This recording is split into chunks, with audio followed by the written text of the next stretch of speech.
Hey there, what's going on? It's January 10th. I pledge to make videos about different products more frequently. That's my New Year's resolution if there's going to be one.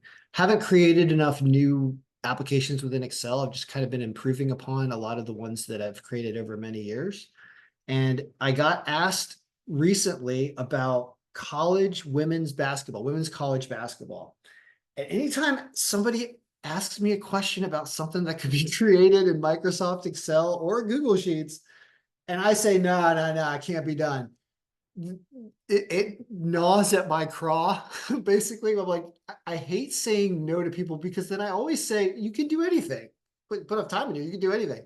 So I got to thinking, well, we want to do newer videos and we want to create different products.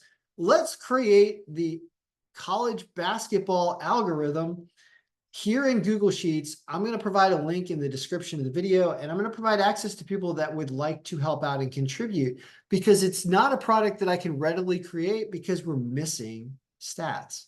We're missing relevant information. And it made me think about how much we care about certain sports to keep those stats. I mean, in today's age, like, the transfer of information is so easy that if somebody's recording game stats, there's no reason that you can't be compiling a database of stats. And what you're looking at here is you're looking at the men's college basketball algorithm from yesterday, because in order to create the women's college basketball algorithm, yes, you could totally use the same format and structure from the men's version and insert women's stats. And you would really be on your way to doing this. Problem is, like I was saying, RotoWire or any source that I could find is keeping per game women's stats, stuff like this. This is like an average points per game for the men. I can't find it anywhere. RotoWire doesn't keep it. I don't know if anybody keeps it.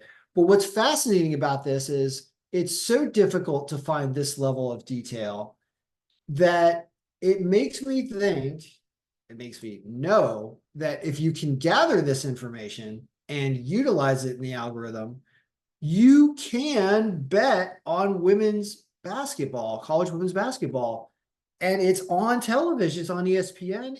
I watched my alma mater, UVM, play like Brown or UMass or somebody, or no, Harvard. So they played somebody who was good, and I can't remember if they won or lost. But the point is, I watched the game from my old gym at UVM on TV. I was like, wow, this is a trip. That's why I think they broadcast so many college sports on television, is people that went to that school. Immediately, when you see your old college or university playing somebody in whatever sport it is, you just like want to live some memories of college and go back and watch the game. Absolutely, I totally get it.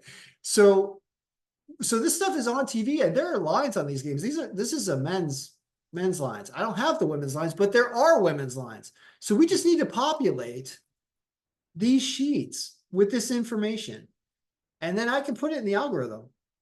Believe it or not, we have team stats for women. Hey, sportsreference.com, you guys are on it. They do keep team stats. There's a win-loss record. There are total points. There's some super relevant pieces of information in here. 3-point percentages. There's a lot of the things that we use and we need in the formula. There's an argument to be made that I can actually create predictions off just this. However, other things are super relevant, especially when it comes to handicapping, and that's going to be injury report. This is a men's injury report. I don't have a women's injury report. I don't know if anybody's keeping track of that. It's one of those things where you'd have to be following like the school club's Twitter account or something to find out answers about all these players. Seems like a tremendous amount of work, something that a robot needs to be doing. But if there is somebody that's keeping this information, we would need it to get it in here.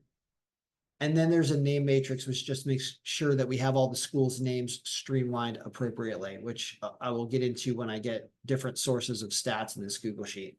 But this Google Sheet is up. It's public for you to view and download a copy, but it is private to edit. So you'll have to ask me for editing privileges if you want them, because I am not going to go fish out this information.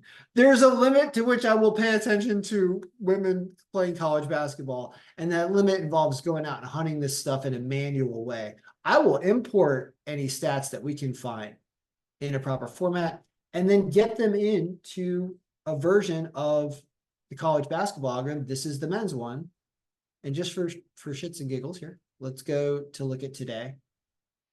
By the way, look at yesterday here. There's a huge underdog on top. Miami of Ohio, they crushed it. They won by like 20 points against Buffalo yesterday, and they were an underdog here on the algorithm. What about this one? Northern Illinois blew this game in overtime, but led it the whole way and then blew it somehow. But once again, algorithm not doing a bad job. This algorithm just, it's a lot of games, does a lot of work. So looking at today, before we go back to how we're going to finish off with the women's discussion, in the world of men, here's one. Now, Western Kentucky is away though, but Sam Houston is slightly injured according to yesterday's injury report. So this is an underdog up here. But what about home teams? Because you want home teams. Wofford against Mercer's minus 205. Troy against Louisiana. Any of these home teams. Lehigh against Bucknell minus 260. I know these lines are not great, but these teams are really, really strongly supposed to win. No home underdogs. Here's a really injured Evansville, although Bradley's minus 1,000. Yeah, that's not good. Anyway, I won't get into. I'm not doing this on a daily basis anymore. It just made me think of this. So what the point of this video, because this is not a video about men's college basketball, other than showing you that that's the base template algorithm we're going to use to do women. The end result of this video, I want to say, is if you're interested, like people that have asked me, in having a women's college basketball algorithm, you've got to help find ways to update the odds, which is not that big of a deal. Those are going to be available on sports betting websites, probably the day of the game. Team stats we have, yay, but we need player stats. Without player stats, this algorithm can only do so much. So because it plays into the injury report as well, there's people that will be playing and not playing, as that is a huge relevant factor when it comes to handicapping games. For example, in today's games, as I look at health and opponent's health percentage, first of all, this is ripe for an upset if Miami only has 47% of their players. We need an updated injury report, which I'm gonna show you how you would do that right now. On RotoWire, it's easy. RotoWire has men's college basketball. They just don't have women's college basketball anywhere that I can find. There's an injury report right here. I mean, however they compile this, good for them. Right? Good for them. Then as soon as you just open that thing up, we're going to take it and we're going to overlay it in the file. And it's going to give us a true calculation of who's actually injured. So you go to this injury report.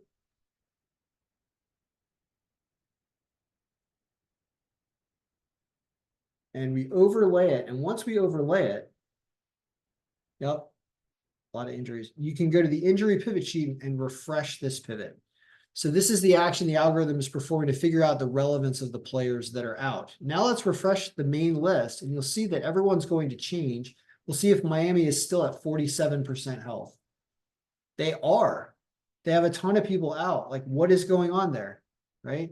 This is the kind of stuff that as a sports bettor, you get on top of this, you absolutely are giving yourself an advantage. So 55% of their team, I know that's a weird percentage number, but these strengths, Norchad, Nigel Pack, ankle, and ankle. Something's wrong with the ankles in Florida, but 3 of those guys are game time decision, but they might play. So they're not completely out. So that 47% number that we're seeing here for Miami does show 3 main players that are suffering from some type of injury, but they're probably playing with just ankle injuries. So that makes that a little more suspect. Some of them, though, people are going to be out. And whenever you see a team hurting like this, Massachusetts against LaSalle, yeah, they're minus 500, but LaSalle has 13% injured. This one, Belmont against Illinois State, this one might be ripe for an upset where Illinois State beats Belmont because Belmont is missing a quarter of their productive members of their team, probably, right? Belmont. has a 50 game time decision once again. So the person may not be out completely, but it's undisclosed. And that means I think they are going to be out. When you see undisclosed, then they're on there because they're not playing. That's why they have to put a list. So undisclosed, I would say more than 75% of the time is somebody who is not playing. So once again, that just gives you a little more information about the situation. And without player stats and injuries, we cannot gather that in the women's version. So if you'd like to help out, the more you help out and the more you provide this information, the quicker I'll be able to generate a college women's basketball algorithm, because you can bet on it. The games are on television and they're watchable. Let's face it. Whoever is shooting at a basket, it doesn't matter. It doesn't matter. And one of these days, one of these women is going to dunk. You're going to have like a college Brittany Griner who's going to come in there and dunk, and it'll be totally watchable. The point of like expanding economic activity is taking interest in new things and creating new jobs. So we're creating a job for someone to keep track of women's basketball stats. And that adds to the allure of the sport. And it's also going to help the average sports bettor, because you can't watch all these women, even all the women's games. You saw how many teams there are on that list? I mean, what have we learned so far with the basic information we have in this team stat? We've learned that, who's 13-2? Albany somehow. Albany's good. Alabama's 14-3. We'll table this, and I can get a ranking for all the teams, but I'm not going to do it until I get player stat information, because without player stat information, you're just going off of team stat and you don't know what a certain game's matchup is going to look like, because you don't know the players playing and you don't know how much they contribute. So I have to draw the line at not caring about this until we get player stats from some source, if you know of one who's doing it, or we're going to create one. We need a team of people. You get assigned a team and you keep track of that team and you supply that team's information when it comes to players. Like, keep track of all the players. I don't know. Do what you got to do. So that's the update. Women's college basketball isn't ready yet, but if you want to be a part of it, go to the Google Sheet, ask me for access. Let me know what you want to do with it, what you want to be in charge of, and we'll see if we can build this thing out. All right. Good luck. May all your picks be winning, and may your basketball be enjoyable, both men and women alike.